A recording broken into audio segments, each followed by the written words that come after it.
Hello दोस्तों, कैसे हैं आप सब। स्वागत है आप सभी का कॉमिक वर्ल्ड चैनल पर। तो चलिए दोस्तों, शुरू करते हैं मनोज कॉमिक्स में डार्क टेल्स की हॉरर किंग। हॉरर किंग, लेखक अंसार अख्तर, चित्रांकन तौफीक। बिना आवाज़ किए खुलता चला गया बेडरूम का दरवाज़ा।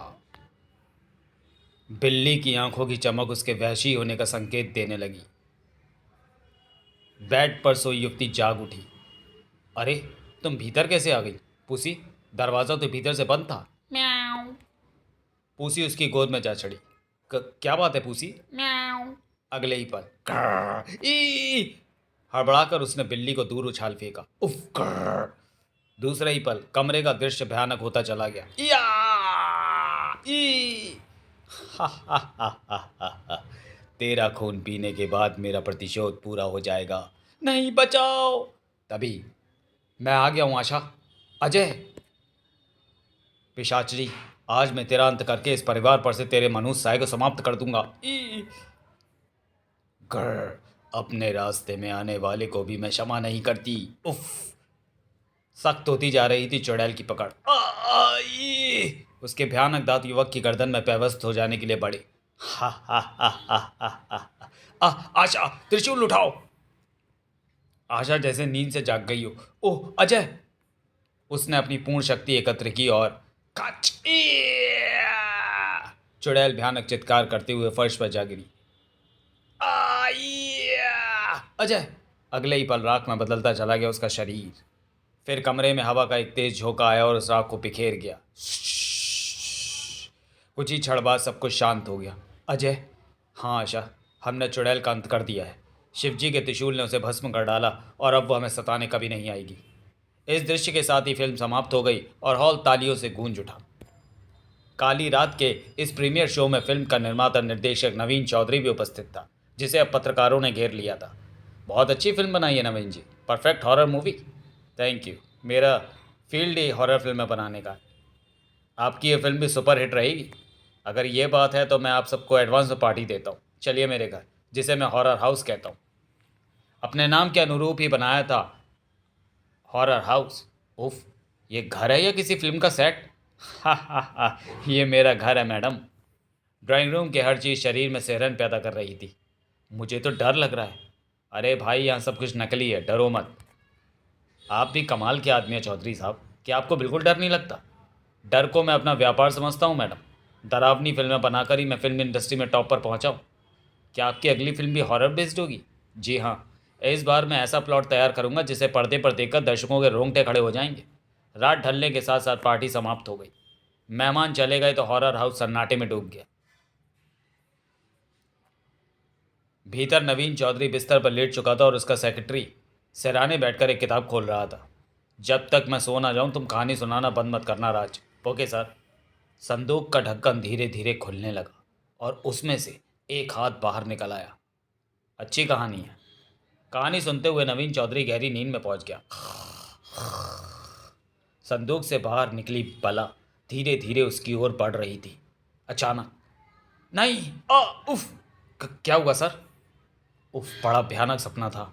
इसलिए तो मैं सोने से पहले डरावनी कहानियां सुनता हूँ, ताकि मुझे डरावने सपने आए और फिर मैं उन सपनों के दृश्यों को अपनी फिल्मों में पेश कर देता हूँ। इसका मतलब है आज आपको नई फिल्म का प्लॉट मिल गया है? हाँ, मैंने स्वयं को एक पुराने होटल में देखा। होटल का मालिक वास्तव में एक प्रेत है जो वहाँ ठहरने वाले मुसाफिरों को रात में मार डालता है। प्लॉट तो अच्छा है, तो फिर लोकेशन की तलाश शुरू कर दो। मुझे ऐसा होटल चाहिए जिसकी इमारत पुरानी और रहस्यमय लगती हो। Okay sir. एक सप्ताह में ऐसा होटल ढूंढ निकाला गया और नवीन चौधरी स्वयं उसे देखने के लिए रवाना हुआ। वह होटल शहर से बाहर सुनसान स्थान पर स्थित है। अगर मुझे जम गया तो इसी सप्ताह शूटिंग शुरू कर दूंगा। सचमुच रहस्यमय था होटल। होटल का मालिक भी कुछ कम रहस्यमय नहीं था। देखो, कई महीनों के बाद हमारे यहाँ एक अच्छा ग्राहक आ रहा है। जब तक वह यहाँ रहेगा तुम कमरे से बाहर मत आना। उफ, क्या मुसीबत है। कुछ ही देर में नवीन चौधरी वहाँ पहुँचा। देखो मिस्टर, अपनी कहानी पर काम करने के लिए मुझे शांत वातावरण चाहिए, इसलिए मुझे कमरा भी ऐसा चाहिए कि। मैं समझ गया सर। तीसरी मंजिल पर जो रूम है वो आपके लिए एकदम उपयुक्त रहेगा। नवीन चौधरी को रूम पसंद आया। अच्छा है, फिल्म का क्लाइमैक्स यहीं शूट करूँगा। होटल के मालिक ने उस रात डिनर अपनी ओर से दिया। आप जैसी मशहूर हस्ती ने मेरे फटीचर होटल में आकर मुझे जो सम्मान दिया उसके लिए मैं आपका आभारी हूँ। आभार व्यक्त करने की ज़रूरत नहीं है क्योंकि मैं अपने स्वार्थ के लिए यहाँ आया हूँ। मेरी अगली फिल्म की शूटिंग तुम्हारे इसी होटल में की जाएगी। ओह सर, ये तो मेरे लिए बड़ी खुशी की बात है। मैं आपको पूरा सहयोग दूंगा। काम के दौरान मुझे डिस्टर्ब ना किया जाए, इसे ही मैं तुम्हारा सहयोग समझूंगा। कुछ देर बाद नवीन चौधरी अपने कमरे में पहुंचा। आज सेक्रेटरी नहीं है इसलिए सेमी हॉरर स्टोरी पढ़नी होगी। भयानक प्रेत पंजे फैलाकर सोए हुए राजकुमार की गर्दन दबोच लेना चाहता था। पढ़ते पढ़ते ही वह नींद की गोद में जा पहुंचा। कुछ ही क्षण बाद कमरे का पिछला दरवाजा खुला। भीतर जो चीज प्रविष्ट हुई उसे इंसान तो नहीं कहा जा सकता था। धीरे धीरे बेड की ओर बढ़ा वह। टड़ाक उफ। आहट सुनकर नवीन चौधरी जागा और उसकी आंखें फैल गईं। हे मैं तुमसे दूर दूर रहो मुझसे। नवीन चौधरी भयभीत होकर पीछे हटा। दूर रहो दूर। मेरी बात सुनो। घबराहट में नवीन चौधरी खिड़की से टकराया और वह तीसरी मंजिल से नीचे गिरा और ठंडा पड़ गया। ओह चौधरी साहब! हे भगवान, ये ऊपर से कैसे गिर गए?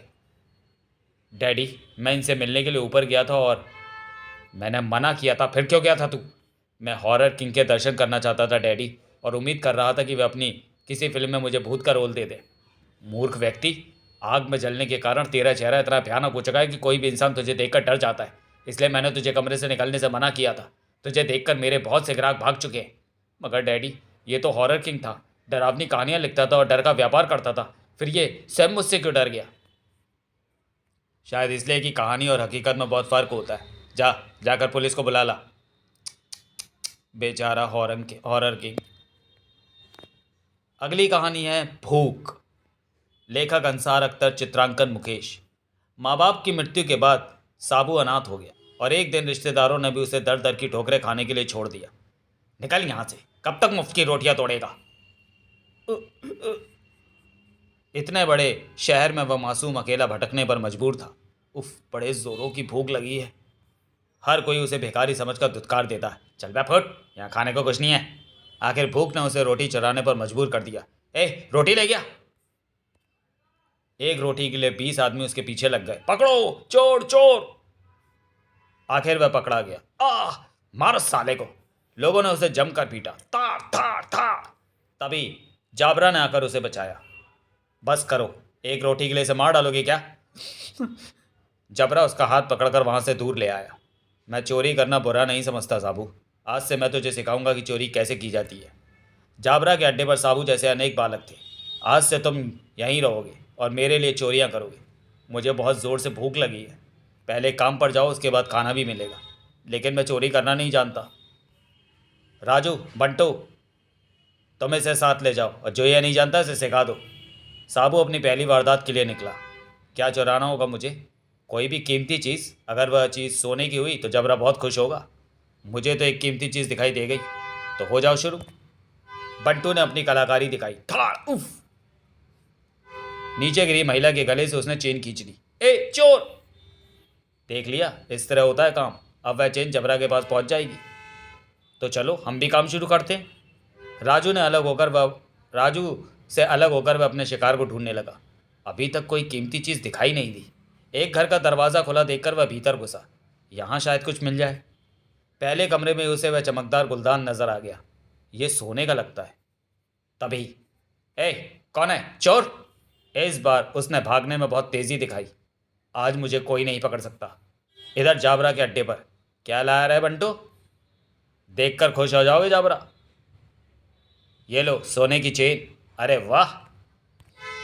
लेकिन अगले ही पल जाबरा की आंखों में खून उतर आया। ये तो नकली है वे। लेकिन मैंने तो समझा सोने की है। तभी साबू भी वहाँ पहुँचा। जाबरा, देखो मैं क्या लाया हूँ, सोने का गुलदान। देखा? ए पीतल! जाबरा क्रोध से पागल उठा। उसका कहर दोनों बालकों पर टूट पड़ा। तड़ाक था। मुझे धोखा देते हो, जान से मार दूंगा। मत मारो जाबरा, मुझे बहुत भूख लगी है। मेरे लिए सोना चुरा कर लाओगे तभी खाना मिलेगा। जाओ। एक बार फिर साबू सड़कों पर भटकने पर विवश हुआ। हे भगवान, मैं जाबरा के लिए सोना कहाँ से लाऊं? थकान से चूर होकर वह एक खंडेर के निकट ठहर गया। अगर जाबरा के लिए कोई कीमती चीज़ ना चुरा सका तो वो मुझे बहुत मारेगा। तभी उसके सामने एक बूढ़ा प्रकट हुआ। तुम्हें कीमती चीज़ की ज़रूरत है? हाँ बाबा। तो खंडहर के भीतर चले जाओ। वहाँ तुम्हें एक ऐसी कीमती चीज़ मिलेगी जिसके द्वारा तुम्हारा भाग्य बदल सकता है। अच्छा। अंधेरे खंडहर में घुसकर उसका दिल धक धक कर उठा। भला यहाँ क्या कीमती चीज़ मिलेगी? तभी उसके पाँव के नीचे एक तख्ता टूट गया। तड़ाक! उसने आसपास के तख्ते हटा डाले। तहखाना, सॉरी, टांग बाहर निकालते हुए उसकी नज़र टूटे हुए स्थान पर पड़ी। ओह, नीचे क्या चीज़ चमक रही है? उसने आसपास के तख्ते हटा डाले। तहखाना। अगले ही पल वह स्वयं को रोक नहीं सका और नीचे कूद पड़ा। थम! अगले ही पल चमकती हुई चीज़ उसके हाथ में थी। चिराग। तभी उसके चारों ओर कुछ भयानक आकृतियां उभरी। चोर पकड़ो! ई! ठीक उसी समय तहखाने के मुहाने पर वो बूढ़ा दिखाई दिया। साबू, जल्दी करो, यह रस्सा पकड़ो। बाबा। रस्सा पकड़कर वह ऊपर चढ़ता चला गया। ऊपर पहुंचकर उसे हैरान होना पड़ा। अरे, वह बाबा कहाँ गए? घबराकर वह उस रहस्यमय जगह से दूर भाग खड़ा हुआ। यहाँ तो भूत रहते हैं। काफ़ी दूर आने के बाद एक स्थान पर रुककर उसने चिराग निकाला।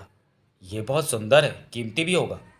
अगले ही पल वुश! हा हा हा हा हा हा हा। साबू डर से कांपने लगा।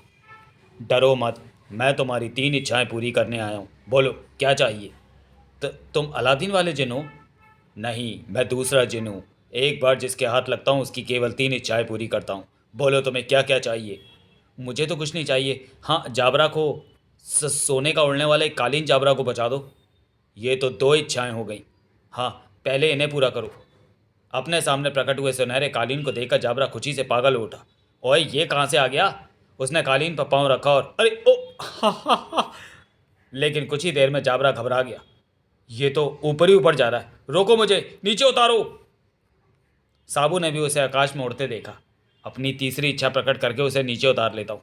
जल्दी से अपनी अंतिम इच्छा बोलो। साबू, हमें बहुत भूख लगी है। भूख? उसने तुरंत अपनी अंतिम इच्छा प्रकट कर दी।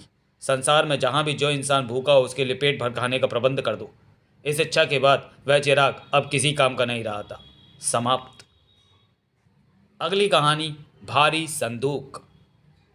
विक्रम सिंह ने आबादी से परे एकांत में बना फार्म हाउस खरीदा तो उसकी पत्नी और बेटे ने इस पर आपत्ति जताई। यहाँ तो सिर्फ तनाई ही तनाई है विक्रम, मैं यहाँ किससे दोस्ती करूँगा डैडी? लाभ कमाने के लिए तनाई बर्दाश्त की जा सकती है। यह जगह मैंने बहुत सस्ते में खरीदी है। कुछ ही दिनों बाद यहाँ की कीमत आसमान छूने लगेगी और हमें लाखों का फ़ायदा होगा। फिर तो तुमने ठीक किया जी। लेकिन विकास संतुष्ट नहीं हो सका। अपना खाली समय काटने के लिए उसे अकेला भटकना पड़ता था। ना कोई साथ खेलने वाला है और ना बात करने वाला। चारों ओर जंगल है या वीरानी। वह एक झाड़ियों के झुंड के पीछे पहुंचा तो ओह, ये तो सुरंग का मुहाना है। शायद किसी जंगली जानवर का घर हो। आ! ये तो इंसानी आवाज़ है। अंदर जाकर देखना चाहिए। भीतर का दृश्य देखकर वह हैरान रह गया। ओह! आहट सुनते ही सुरंग का निवासी चौंका। कौन है? मेरा नाम विकास है। लेकिन तुम कौन हो और इस सुरंग में क्या कर रहे हो? मैं एक बदनसीब हूँ जो आज वर्षों बाद एक इंसान को देख रहा हूँ। तुम मुझे अच्छे लगे हो विकास। तो फिर बताओ कि तुम यहाँ क्यों रहते हो और इंसानों से मेलजोल क्यों नहीं रखते? युवक उसे अपने विषय में बताने लगा। कुछ वर्ष पहले मैं अपने पापा के साथ फार्म हाउस में रहता था। एक दिन एक अजनबी अपना भारी संदूक उठाए हमारे यहाँ आया। भाई, मैं यात्रा करते हुए बहुत थक चुका हूँ, कुछ समय अपने यहाँ आराम करने दो। मेरे पापा ने उसे एक कमरे में ठहरा दिया। रात को पापा उस मेहमान से खाने के लिए पूछने उसके कमरे में गए तो उफ, इतनी दौलत! पापा को देखकर वह व्यक्ति घबरा गया। क्या बात है? डिनर तैयार है, यही कहने आया हूँ। पापा ने उससे धन के विषय में कोई बात नहीं की। लेकिन उसी रात पापा दोबारा उसके कमरे में जा पहुंचे और खचाक! आ! उस व्यक्ति ने प्राण छोड़ने से पहले पापा की ओर घृणा से देखा। तूने जिस दौलत के लिए मुझे मारा है वह कभी तेरे काम नहीं आएगी। मेरी आत्मा प्रेत बनकर हमेशा अपनी दौलत की रक्षा करेगी, हमेशा करेगी। तभी मैं वहां पहुंच गया। पापा, ये आपने क्या कर दिया? चुप, यह बात किसी को मत बताना। इस लाश को हम दोनों मिलकर दफन कर देंगे, फिर दौलत से भरा ये संदूक हमारा होगा। पापा की यह हरकत मुझे अच्छी नहीं लगी, मगर मैं उनका विरोध भी नहीं कर सका। उस रात मैं बिस्तर पर लेटा था तो तुम्हें मेरी दौलत की रक्षा करनी है, उठो, वह मेरे धन को छू रहा है। उफ, ये कौन मुझे जगा रहा है? तभी मेरी नज़र अपने हाथ पैरों पर पड़ी। ये मुझे क्या हो रहा है? भेड़िया बनता जा रहा हूँ मैं। कुछ ही क्षण में मैं अपने आप को भूल चुका था और मुझे केवल एक बात याद थी। मुझे उस भारी संदूक की रक्षा करनी है। दूसरे कमरे में पापा संदूक खोले बैठे थे। कर्र! आ! ई! सुबह मैं वापस अपने असली रूप में आ गया और तभी से इस भारी संदूक का रक्षा बनकर जीवित हूँ। मुझ में ऐसे परिवर्तन आ चुके थे कि इंसानों के बीच रहना संभव नहीं था। इसलिए मैंने उस स्थान को अपना घर बना लिया और यह संदूक भी अपने साथ ले आया। उसने संदूक खोलकर दिखाया। ओह, देखो, मैं इस दौलत का रखवाला हूँ। मुझे तुम्हारे साथ हमदर्दी है दोस्त। अब तुम अकेले नहीं रहोगे। मैं हर रोज़ तुमसे मिलने आया करूँगा, लेकिन कभी रात के समय मत आना, क्योंकि अंधेरा होते ही मैं भेड़िया बन जाता हूँ। विकास बहादुर लड़का था। वह भयभीत नहीं हुआ और युवक के साथ दोस्ती जारी रखी। दिन के समय वह कई घंटों तक घर से गायब रहने लगा तो एक दिन डैडी ने उससे पूछा कि कहाँ चले जाते हो तुम? मैं आपसे झूठ नहीं बोलूँगा डैडी, लेकिन शायद आप मेरी बात का विश्वास नहीं करेंगे। विकास ने पूरी बात उन्हें बता दी। डैडी को सच में विश्वास नहीं आया। हा हा हा हा हा, मुझसे मजाक करता है शैतान। तूने ये कहानी किसी कॉमिक में पढ़ी होगी। मैं जानता था आप ऐसे ही सोचेंगे। जो भी है, तुम आज के बाद जंगल में नहीं जाओगे, यह मेरा आदेश है। ओह, अब मैं अपने मित्र से नहीं मिल सकूंगा। एक सप्ताह तक विकास घर से बाहर नहीं निकला। एक रात अरे, ये तो कोई दरिंदा है। डैडी ने दीवार पर से बंदूक उतारी। मैं जाकर देखता हूँ, कहीं मेरा दोस्त मुझसे मिलने तो नहीं आया। विकास ने बहादुरी भरा निर्णय लिया। विकास, उसे बचाना होगा। डैडी उसे दरिंदा समझकर गोली मार देंगे। लेकिन विकास बाहर पहुंच चुका था। अगर तुम वही हो तो तुरंत वापस चले जाओ, तुम्हारी जान खतरे में है। भेड़िया उसके निकट चला आया। चपट चपट। मैं समझ गया तुम मेरे मित्र ही हो। अपने डैडी के मना करने पर मैं तुमसे मिलने नहीं आ पा रहा हूँ, लेकिन कल मैं आने की कोशिश करूंगा। अब तुम जाओ। तभी विक्रम सिंह लॉन में पहुंचा। भेड़िया थाय। गोली लगते ही भेड़िया उछलकर भाग खड़ा हुआ। ये आपने क्या कर दिया डैडी? वो मेरा मित्र था। बको मत। अगर मैं ना पहुंचता तो वो भेड़िया तुम्हें फाड़ खाता। नहीं नहीं, आपने मेरे मित्र को गोली मारी है। मैं अभी जाकर उसे देखूंगा। विकास भाग खड़ा हुआ। मैं आ रहा हूं दोस्त। रुक जाओ विकास। विकास अंधेरे में ठोकरे खाता जंगल में दौड़ता रहा। कुछ ही देर में वह सुरंग के मुहाने पर पहुंच गया। दोस्त! भीतर पहुंचकर उसके मुख से चीख निकल गई। तुम्हारे डैडी ने मुझे गोली मार दी मित्र। ओ मित्र, तुम्हें वहां नहीं आना चाहिए था। मैं तुमसे मिलने गया था। तुम मेरे दोस्त हो ना? हाँ, मैं तुम्हारा दोस्त हूँ। तुम्हें मरने नहीं दूंगा। उठकर मेरे साथ चलो, तुम्हें अस्पताल ले चलूंगा। नहीं, अब कुछ होने वाला नहीं है। मैं मर रहा हूँ। इधर विक्रम सिंह जंगल में दौड़ा फिर रहा था। विकास! विकास, कहाँ हो तुम? टॉर्च के प्रकाश में उसे खून के निशान देखे। घायल भेड़िया इस ओर गया है और यह मूर्ख लड़का उसके पीछे गया है। वह निशानों के पीछे चल पड़ा। आखिर वह सुरंग के मुहाने पर पहुंच गया। अरे, यह तो वैसी सुरंग है जैसी विकास बता रहा था। भीतर युवक ने अंतिम हिचकी ली। अच्छा मित्र, अलविदा।